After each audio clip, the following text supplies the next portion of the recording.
welcome everybody for being here today. A couple super chats before we move into segment number 2. Let's go to Bravo Zulu 6. What's up, man? I like that name. He says this is so funny. You guys are willing to pay Phillips, and he had a boatload of injuries, including a 2023 ruptured Achilles and a 2024 torn ACL. But OMG, Crosby is ruined. He will have a monster year. I'm so interested what people hear. I just said I'm not paying Jalen Phillips $30 million. I don't think he's talking about you, John. I think he's talking about the Eagles fan base. Oh, well, yeah. I mean, with Maxx Crosby, I'm not paying him $35 million. I mean, and giving up 2 first-round picks. I mean, I don't want to do that. If the Ravens were willing to take just your one this year, should the Eagles entertain it? I would not. I've said from the start I would not be in the Maxx Crosby sweepstakes. I've said from the start. For a number of reasons. One, because they've beaten the shit out of him for 7 years. That is one. That's we don't need him for 7 years. We need him to capitalize on the window we got for 2 or 3. One, I don't think he's in the same category as Micah and Miles, so I'm not going that range for him. I just don't think he's the same player. I think he's at the next level. 6, right? I mean, they're not paying him like Micah. Micah's getting crazy. I'm not going to 35. I'm not doing it. I don't know. I just think about, I mean, Crosby. I got to pay Jalen Carter. I got to pay Jalen Carter. Then if I got to pay, then I got to pay Jalen Carter 35, 36. Then I got to pay this guy. Then I got to pay that guy who's been here, who done that. I'm not going down that route. Now, I'm not saying how he shouldn't or wouldn't or couldn't or it wouldn't even work. But I don't want to pay Jalen Phillips 30. I would have paid Trey Hendrickson 25. That's where I am, 25. Can I get Trey Hendrickson at 25? Well, no. You're getting a Dafe Owe then, Johnny Mac. You're not getting a great player. Well, I'm not. I don't want a Dafe Owe at 25. But if I can get Grenard at 25 and even give up a second or third round pick to do it, I'd do that. I just don't know why Grenard would take 25. Jalen Phillips just got $30 million. You don't think? Well, he's not a free agent. He doesn't have as much leverage. He's under contract. He's making $19 million a year. He's got 2 years left on his deal. He doesn't have enough leverage. So that's a margin you can win in. You can say, well, I can't get, and maybe you wipe out his final year and say, hey, come here. We'll sign you to a new deal, 1 year, $25 million. Then you're a free agent next year, and then you deal with it down the line. There's a lot of ways you can do it. But, they have to get somebody. Now, I realize people want the home runs. Now, and by the way, I didn't want Maxx Crosby before this. And now all the information comes out about the knee. I didn't want him before. Now, I'm certainly not going to want him because there's some big-time doctors who chimed in and said, look, I think Baltimore was unprofessional, but there's some big-time doctors who chimed in, Cooper from Dallas, who said, yeah, this is a fucking problem right here. And you're just going to dismiss those.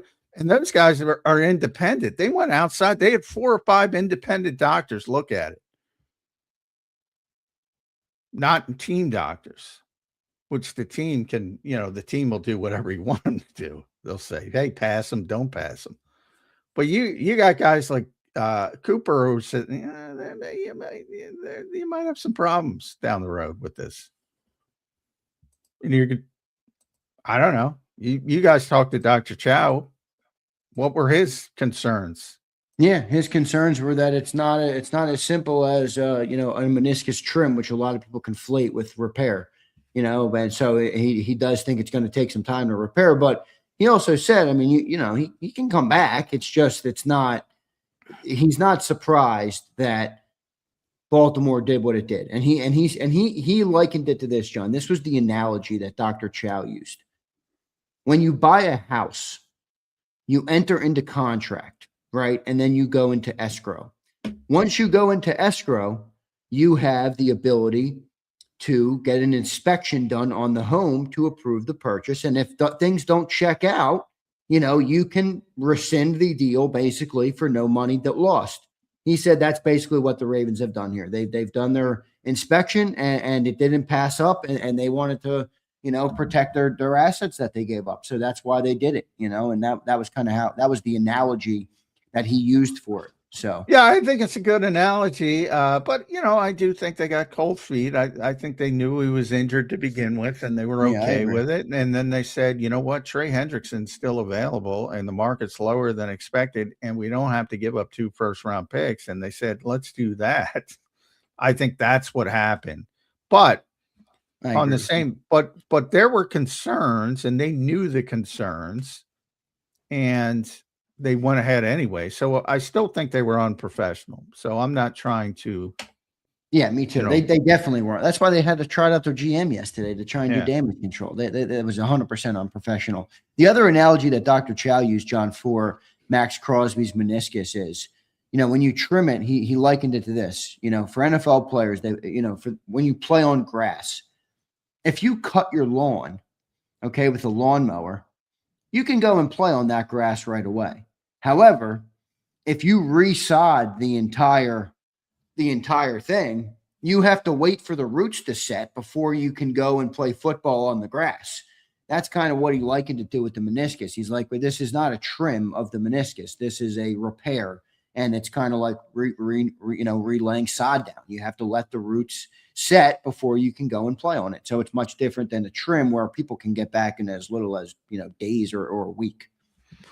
Yeah, it's always been the meniscus, the trims, or if you want to get them back that season, the Yeah, full right. repairs they're going to be out for the entire season. So, um, yeah, I mean,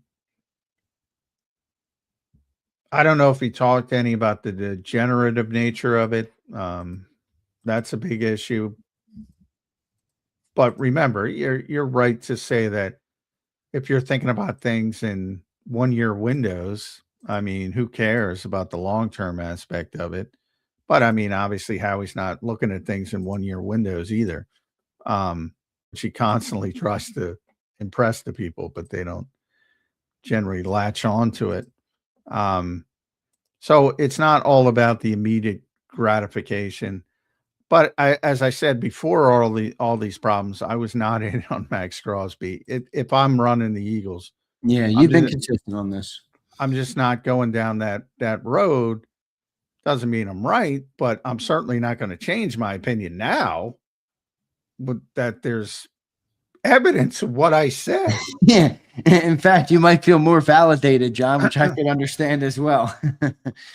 So, and I'm not dismissing he's been a great player. That's not the point. The point is he's been, and that's always the difficulty in the NFL now because it's such big money, and you're like this is one of the best players, the best edge rushers in the NFL who wasted his career in a shitty organization.